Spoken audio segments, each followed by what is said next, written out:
Le Seigneur soit avec vous. Et avec votre esprit. Évangile de Jésus-Christ selon saint Jean.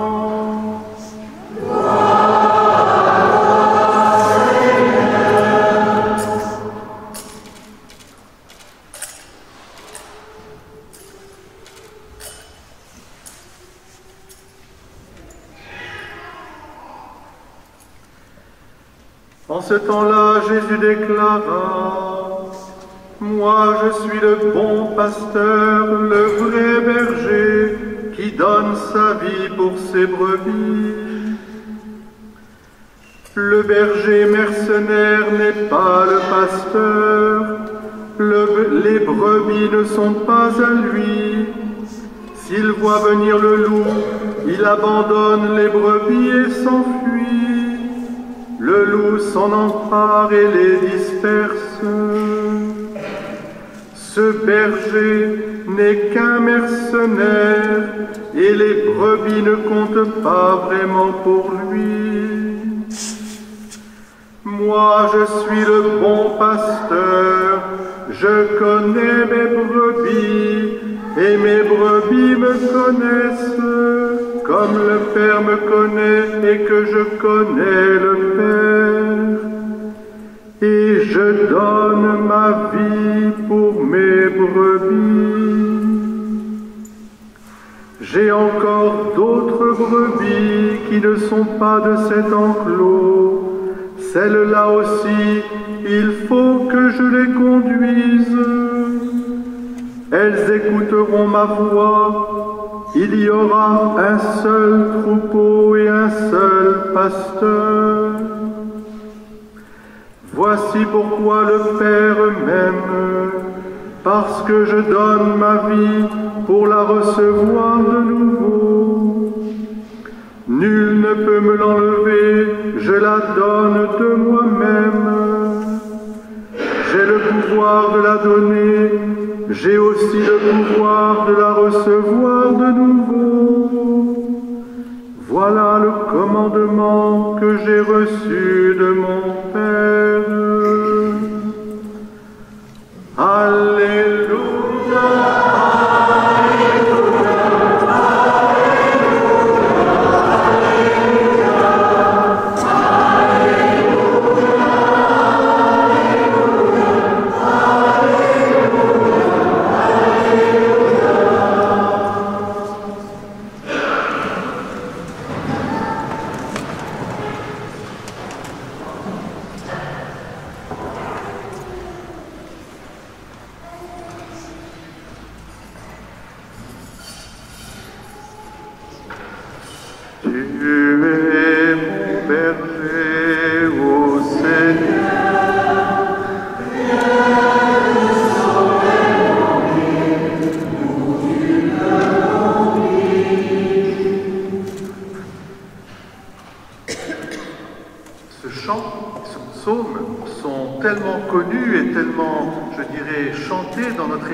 On semble passer un peu à côté de cette joie profonde qui court dans toute l'histoire de Dieu avec les hommes. Car Dieu est notre berger, il n'y en a pas d'autre. Il ne faut pas se tromper, personne d'autre ne peut prétendre à être le berger. Il n'y en a qu'un seul. Je suis le bon pasteur. Je suis le bon berger. Ce qui veut dire qu'aujourd'hui encore, comme au début de la vie de Jésus, comme au début aussi de l'histoire de Dieu avec les hommes, il faut savoir écouter la voix de Dieu. Cette voix de Dieu, elle nous est annoncée par la bonne nouvelle du salut, l'évangile, et par les sacrements. Voilà deux façons de bien recevoir, de bien écouter, je dirais, de bien entendre la voix du bon pasteur. Ne nous trompons pas.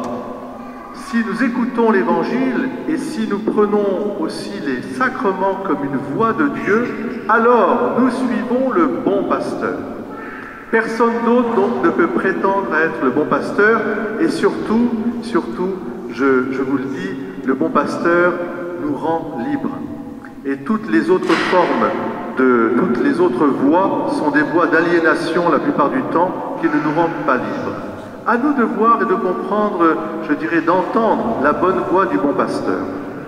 C'est très important parce que nous l'avons écouté dans l'Évangile, mais aussi dans les lectures. Il n'y a pas d'autre médiateur et sauveur que Jésus le Christ. Une seule foi, un seul baptême, un seul Dieu Père et Père de Jésus-Christ, le Fils de Dieu, notre Sauveur. En dehors de ça, on ne peut pas être sauvé. Et si quelqu'un vient vous dire un autre évangile, qu'il soit anathème, comme dit saint Paul, et si quelqu'un prétend être le Christ ou la lumière, ne l'écoutez pas. Il n'y a que Jésus à suivre. Et si même moi, Père Gabriel, je venais vous raconter autre chose, ne m'écoutez pas. Et si je venais vous enseigner autre chose que l'Évangile, ou vous donner autre chose que les sacrements, ne m'écoutez pas. Entendez la voix du bon pasteur. C'est très important. Voilà, nous devons donner notre foi, c'est-à-dire notre confiance absolue, que à Dieu seul, et un Dieu qui est famille, un Dieu qui est Trinité Sainte, un Dieu aussi qui est amour et miséricorde. Car l'attitude du bon pasteur, pour nous, c'est de nous rappeler que Dieu sauve. Il prend chaque brebis sur ses épaules et il les conduit au bon pâturage, c'est-à-dire à la vie éternelle. C'est-à-dire à notre bonheur. Si ici-bas vous entendez que le bonheur c'est, je ne sais pas dans quoi, dans l'argent, dans les plaisirs de la terre, dans le pouvoir, la domination, ou même une vie éternelle soi-disant ici-bas, c'est faux. C'est des mirages, mais pas des avions, hein. Ça ne vous emmène pas au ciel. Ce sont des mirages qui se terminent en général très mal dans la guerre, le sang, la violence, tout ce qu'on voit aujourd'hui. Jésus-Christ, le bon pasteur. Les autres sont des mercenaires, des brigands, des voleurs, même des étrangers. Ça veut dire quoi? Ça veut dire que cette semaine, vous savez que je suis très lié, moi, avec la communauté juive, parce que, de par ma fonction, bien sûr, de délégué épiscopal, du dialogue interreligieux, et nos frères aînés juifs vont fêter Pâques samedi prochain. Et toute la semaine, c'est la semaine de Pâques. Pour eux, ils attendent aussi le Messie. Ils sont dans la même attente, je dirais, et j'aimerais pouvoir, et je leur dis, que Jésus, parfois ils me disent, mais Père Gabriel, Jésus était juif, et il était un des nôtres. Alors je leur dis, mais oui, vous avez raison, je vous le donne, Jésus. C'est lui le bon pasteur, je vous le donne, prenez-le. Ils attendent cet agneau pascal qu'ils vont fêter, mais ils sont dans l'attente aussi comme nous, parce que nous attendons, nous, le retour de Jésus. Mais il faut prier pour eux aussi, pour qu'ils s'ouvrent pleinement à cette messianité, et parce qu'il n'y a qu'un seul médiateur entre Dieu et les hommes, son Fils incarné, fait chair, pour que nous ayons la vie nous-mêmes dans notre chair à nous aussi. Alors c'est un bon pasteur parce qu'il donne la bonne nourriture. Et encore une fois, je vous le dis, la bonne nourriture, c'est l'homme ne se nourrit pas simplement de pain, mais de toute parole qui sort de la bouche de Dieu. Et puis la bonne nourriture aussi, ce sont les sacrements.